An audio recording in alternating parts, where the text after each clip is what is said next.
गया कि एक तरफ कांग्रेस पार्टी अपने विधायकों को गोद में उठा करके भाग रही है, पीछे पीछे जो है वो पैसों का बोरा लेकर के बीजेपी पीछे पीछे भाग रही है। बेचारी बीजेपी की कोई गलती नहीं है, उनकी क्या खता है, वो तो खरीदार हैं। हाँ।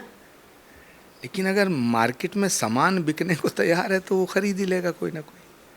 तो मुझे ये विधायकों की गलती ज़्यादा लगती है जो बिक जाते हैं कि हम बजरंग दल को और पीएफआई को बैन कर देंगे, ये बात कांग्रेस के मैनिफेस्टो में बोली गई।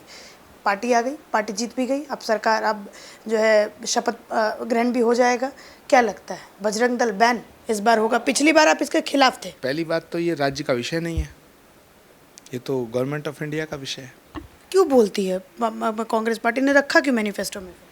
जांच होनी चाहिए। सर, बहुत सारे लोग ये सवाल उठाते हैं कि क्यों ऐसा हुआ कर्नाटक के अंदर कि पाकिस्तान जिंदाबाद के नारे, वो हरा झंडा, मतलब वहाँ पे लोग उत्साह में आके उठाने लगे। तो ये कांग्रेस की सभाओं में जो नारे लगाने वाले लोग हैं ये भाजपा के प्रायोजित हैं, ये बीजेपी का प्रोपोगंडा है। नमस्कार, मैं अर्चना तिवारी आप सभी का स्वागत करती हूँ दराज धर्म पर। 13 मई को एक रिजल्ट आया जिसमें कर्नाटका में कांग्रेस ने भारी मतों से जीत पाया। आप ये कहिए पूर्ण बहुमत जो है वो कांग्रेस को मिला। कुछ लोगों ने ये भी कहा कि कांग्रेस की ये जो कर्नाटक की जीत है वो एक तरीके से संजीवनी बूटी की तरह काम करेगा। तो लेकिन कुछ लोग ऐसे भी हैं जो कह रहे हैं कि इसको 2024 के नज़रिए से तो बिल्कुल नहीं देखना चाहिए। एक महज जीत से 2024 का रास्ता आप नहीं पा सकते। दोनों ही बातें जो है वो समाज में आई, तो हमने सोचा कि चलिए इन सब मुद्दों पे बात करने के लिए कांग्रेस के ही किसी नेता को पकड़ा जाए। तो हमने पकड़ा आचार्य प्रमोद कृष्ण जी को। सर, आपका बहुत बहुत स्वागत है राजधर्म पर। सबसे पहले मैं पूछूंगी, ये जो हुआ कर्नाटक के अंदर चुनाव हुआ, फिर जीती कांग्रेस, इतनी भारी मतों से जीती, कार्यकर्ताओं में क्या जोश था? एक खुशी की लहर दौड़ी है और उम्मीद की एक किरण चमकी है जी। लोगों का मनोबल टूट चुका था। लोग ये नहीं मान रहे थे कि बीजेपी को हराया जा सकता है। हम हिमाचल जीते थोड़े दिन पहले, लेकिन हिमाचल एक छोटी स्टेट है, मतलब पब्लिक के पॉइंट ऑफ व्यू से, पॉपुलेशन के पॉइंट ऑफ व्यू से। बट कर्नाटक बहुत बड़ी स्टेट है, तो कर्नाटक की जीत जो है इससे हमारा हौसला बढ़ा है। देश के करोड़ों कार्यकर्ता हैं कांग्रेस के जो अब ये मान रहे हैं कि हम 2024 में नरेंद्र मोदी जी से टक्कर ले सकते हैं। जीत का श्रेय किसको देना चाहेंगे? कार्यकर्ताओं को तो ठीक है कि कार्यकर्ताओं ने जीत दिलाई, ये दिला, मेन लीडर किसको मानते हैं? किसने अगुवाई की कर्नाटक इलेक्शन? मुझे लगता है अर्चना, ये प्रियंका गांधी के संकल्प की जीत है, ये राहुल गांधी के त्याग और तपस्या की जीत है, ये कर्नाटक की जनता के आशीर्वाद की जीत है, ये कांग्रेस के कार्यकर्ताओं की प्रार्थनाओं की जीत है, ये सिद्धरमैया और डीके शिव कुमार की मेहनत की जीत है, ये मल्लिकार्जुन खड़गे के अनुभव की जीत है, ये सोनिया गांधी के आशीर्वाद की जीत है। तो इसलिए इसका श्रेय किसी एक को देना उचित नहीं होगा, बेईमानी होगी।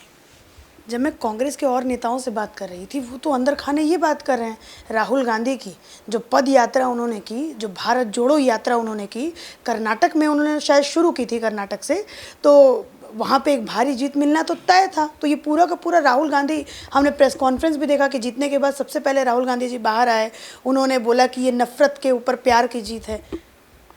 नहीं, देखिए, इंसान का स्वभाव जो है, उसकी जो फितरत है, उसकी जो प्रवृत्ति है, वो प्रेम और सद्भावना मनुष्य के मूल गुण हैं। तो जाहिर सी बात है कि नफ़रत के माहौल में ज़्यादा दिन नहीं ठहरा जा सकता है। अल्टीमेटली हमको मोहब्बत की ज़रूरत होती है, और जो देश का जो प्रेजेंट सिनेरियो है, जो वर्तमान राजनीतिक परिदृश्य है, इसमें ऐसा लगता है कि जैसे घृणा फैल रही है, थोड़ा नफ़रत फैल रही है, इंसान से इंसान को लड़ाया जा रहा है, हमारे बीच में डिफरेंसेस किए जा रहे हैं। तो मुझे लगता है कि उससे लोग ऊब रहे थे, तो परिवर्तन चाहते थे और उन्हें मौका मिल गया।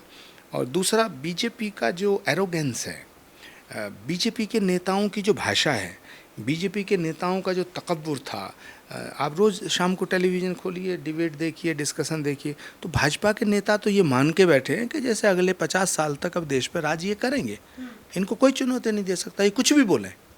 तीसरा पॉइंट इसमें है, एक तो इनकी एरोगेंसी आई, एक इनका नफ़रत वाला इशू है। तीसरा एक है कि इन्होंने ना झूठ बहुत बोलते हैं, ये दे आर बिग लायर, बहुत झूठ बोलते हैं। तो जैसे देश में एक माहौल चला, जैसे पूरी विपक्षी पार्टियों का गोला बंद हुआ, तो जैसे पूछा गया कि आप प्रधानमंत्री किसको बनाएंगे, तो वैसे ही कर्नाटक में भी पूछा जा रहा है कि आप मुख्यमंत्री किसको बनाएंगे। आपस में ही आपके लीडरशिप में कोई कभी दिल्ली आ रहा है, कोई कभी दिल्ली आ रहा है, तो आप किसकी टीम में हैं? मुझे लगता है कि मुख्यमंत्री बनाने का जो फैसला है वो विधायक लेते हैं, और विधायकों ने अपना सब कुछ जो है वो कांग्रेस लीडरशिप पर सौंप दिया है। विधायकों ने वन लाइन प्रपोजल कर दिया कि भी Congress high command will decide कि कौन चीफ मिनिस्टर होगा। तो एक तरफ सिद्धरमैया जी हैं, एक तरफ DK शिव कुमार जी हैं। तो सिद्धरमैया एक अनुभवी नेता हैं, वो मुख्यमंत्री भी रहे हैं, वो अपना दावा ठोक रहे हैं, लेकिन DK शिव कुमार को भी इग्नोर नहीं किया जा सकता है। DK शिव कुमार वो व्यक्ति है जो कांग्रेस की मूल विचारधारा के व्यक्ति हैं, और उन्होंने बहुत कुशलता के साथ उन्होंने चुनाव का संचालन किया है। अगर DK शिव कुमार को इग्नोर किया जाता है तो क्या वहाँ पे मध्य प्रदेश जैसी स्थिति देखने को मिल सकती है? नहीं, ये कहना तो अभी मुश्किल है कि स्थिति क्या देखने को मिल सकती है। कब कौन बदल जाए ये मैं कैसे बता सकता हूँ, लेकिन मुझे लगता है कि DK शिव कुमार को भी मौका मिलना चाहिए, क्योंकि कर्नाटक के जो प्रदेश कांग्रेस के अध्यक्ष के रूप में उन्होंने जो मेहनत की है, और चेहरा तो उनका था, लेकिन इसका फैसला तो कांग्रेस हाईकमान को करना है। हाँ, इतना ज़रूर है कि कांग्रेस पार्टी के नेतृत्व को प्रतिभाओं को आगे लाना चाहिए, उभारना चाहिए, सेकंड लाइन लीडरशिप को ताकत देनी चाहिए, नहीं तो फिर भविष्य का नेता कौन बनेगा? भविष्य का नेता। आचार्य जी, मैं ट्विटर पे फॉलो करती हूँ, मैं आपको मतलब आपके मैं विचारों को फॉलो करती हूँ, देखती हूँ कि आचार्य जी क्या सोच। मैंने ये देखा आप राजस्थान में भी यूथ लीडर को मतलब पसंद करते हैं, आप DK शिव कुमार को पसंद कर रहे हैं, तो युवाओं से एक प्रेम आपका बहुत ज़्यादा है आचार्य जी। नहीं, युवाओं से प्रेम मेरा ज़्यादा है ऐसे मत कहिए इसको। युवा होते ही प्रेम करने के काबिल हैं। युवा भविष्य है। लाडले हैं मतलब आपके? एक नारा हम लोग जब छात्र जीवन में थे और स्टूडेंट्स मूवमेंट में हम लगाते थे कि जिस ओर जवानी चलती है उस ओर ज़माना चलता है। तो किसी भी देश को गति देने के लिए और प्रगति के लिए और आगे बढ़ाने के लिए यूथ का बहुत बड़ा रोल होता है। क्या कांग्रेस भी जिसे जवानी चलती है इस बार जा रही है क्या कर्नाटक में? नहीं, मुझे नहीं पता कि वो कहाँ जा रहे हैं, लेकिन जाना चाहिए। अच्छा, जैसे ही कर्नाटक इलेक्शन के रिजल्ट आए तो मैं भी इसलिए आपके साथ इतना लेट इंटरव्यू कर रही हूँ, तो वैसे ही इंस्टाग्राम पे या फिर फेसबुक पे बड़े सारे मीम सर वायरल होने लगे, जिसमें ये बताया गया कि एक तरफ कांग्रेस पार्टी अपने विधायकों को गोद में उठा करके भाग रही है, पीछे पीछे जो है वो पैसों का बोरा लेकर के बीजेपी पीछे पीछे भाग रही है। तो ऐसी कोई स्थिति आप मतलब क्या इस मीम पे क्या आपने, अगर आपके सामने आया तो आपने इस पे हंसे या फिर क्या ऐसा क्या? देखिए, मुझे लगता है इसमें बेचारी बीजेपी की कोई गलती नहीं है। उनकी क्या खाता है, वो तो खरीदार हैं। हाँ। लेकिन अगर मार्केट में सामान बिकने को तैयार है तो वो खरीद ही लेगा कोई ना कोई।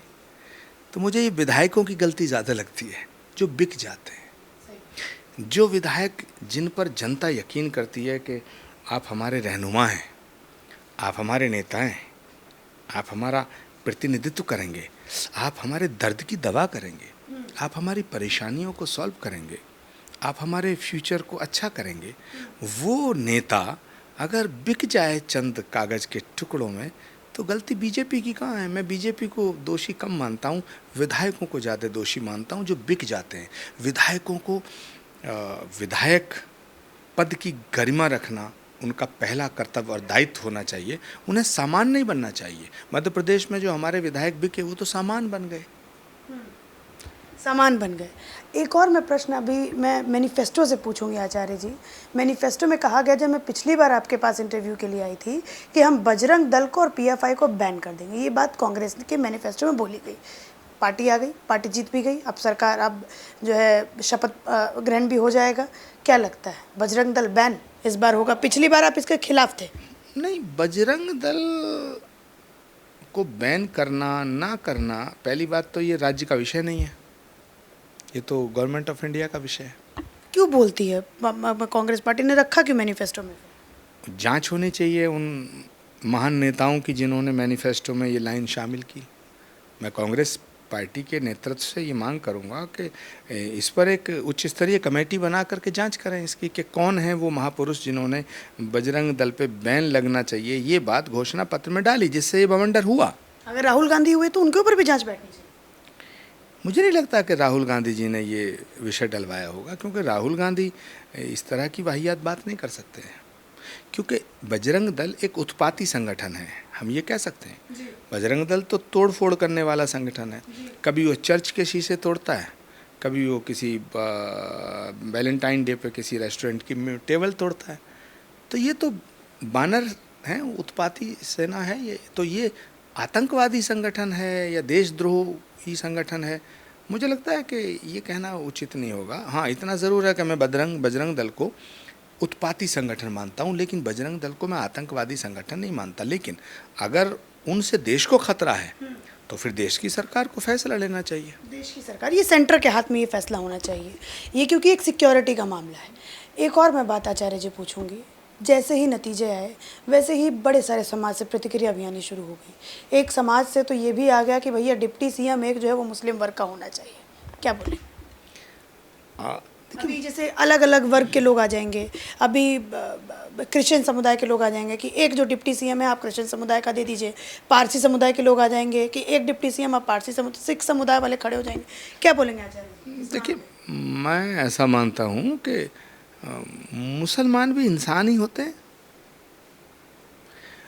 डिप्टी सीएम हिंदू होना चाहिए, मुसलमान होना चाहिए, अगड़ा होना चाहिए, पिछड़ा होना चाहिए, ये सब बातों से लोग ऊब चुके हैं।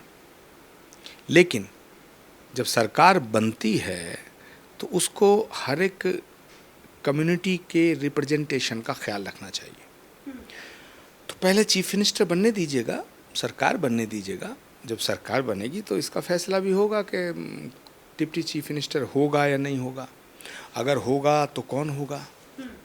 तो सवाल है कि जब सरकार बनती है तो हर तबके को नुमाइंदगी मिलती है, उनको रिप्रेजेंटेशन मिलता है, उनको प्रतिनिधित्व मिलता है। अब किसी ऑर्गेनाइजेशन ने अगर ये डिमांड की है कि भाई कर्नाटक में मुस्लिम डिप्टी चीफ मिनिस्टर होना चाहिए, तो मुझे लगता है ये कोई गुनाह नहीं है मांग करना, ये कोई बुरी बात नहीं है। इस देश में तो मुसलमान, कांग्रेस को मानना चाहिए।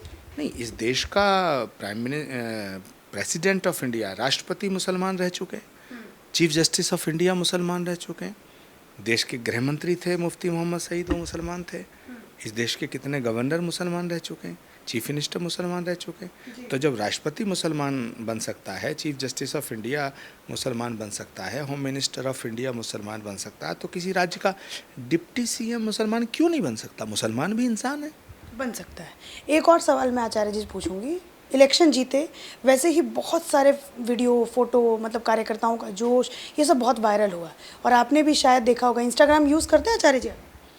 देखता तो हूँ। इंस्टाग्राम यूज़ करते हैं, तो उसमें एक बड़ा वायरल रील हो रहा था कि कांग्रेस जैसे ही जीती तो वहाँ पे पाकिस्तान जिंदाबाद के नारे लगने लगे। एक मतलब क्या बोलते हैं, झंडा वहाँ पे मतलब लोग फहराने लगे। इस पे क्या मतलब? देखिए, कांग्रेस वो पार्टी है जिसने पाकिस्तान के दो टुकड़े किए। 71 में सबसे बड़ा सरेंडर आर्मी का, पाकिस्तान की आर्मी का किसने कराया? इंदिरा गांधी ने। इंदिरा गांधी कौन थी? Prime minister of India. किस पार्टी की थी? कांग्रेस की। तो जिस पार्टी ने पाकिस्तान के दो टुकड़े किए हों, उस पार्टी को आप पाकिस्तान से कैसे जोड़ सकते हैं? पाकिस्तान में तो आपके नेता जा कर के जिन्ना की मज़ार पे मत्था टेकते हैं। पाकिस्तान में तो आप गए, बिना बुलाए गए, नवाज शरीफ की माँ के पाँव छुए। मोदी जी की बात कर रहे हैं। अब मैंने तो सवाल किया, आपने उसका जवाब दे दिया। सर बहुत सारे लोग ये सवाल उठाते हैं कि क्यों ऐसा हुआ कर्नाटक के अंदर कि पाकिस्तान जिंदाबाद के नारे, वो हरा झंडा, मतलब वहाँ पे लोग उत्साह में आके उठाने लगे। तो ये क्या नैरेटिव जो है, अगर वो लोग कुछ लोग जो लोग कर भी रहे हैं, तो वो क्या नैरेटिव सेट करने का प्रयास कर रहे हैं? मेरा सवाल ये मैं बताता हूँ, बीजेपी चाहती है कि कांग्रेस पार्टी हिंदू विरोधी सिद्ध हो जाए, एंटी हिंदू और एंटी नेशन सिद्ध हो जाए। तो ये कांग्रेस की सभाओं में जो नारे लगाने वाले लोग हैं, ये भाजपा के प्रायोजित हैं, ये बीजेपी का प्रोपोगंडा है। तुम सोचो कि कोई भी बात से फ़ायदा किसको हो रहा है? पाकिस्तान जिंदाबाद के नारे कांग्रेस की सभा में लग रहे हैं, इससे फ़ायदा किसको हो रहा है? कांग्रेस को, बीजेपी को। तो बीजेपी से पूछो क्यों भेजते हो भाई, इन्हें कितने पैसे देते हो? आप लोग जांच करवाइएगा फिर। हमारे हाथ में है क्या? जांच वाले भी तो इन्हीं के हैं। कर्नाटक में भी जांच नहीं करवा सकते? अभी सरकार तो बनने दो, सरकार बनेगी तो जांच होगी, करवाएंगे।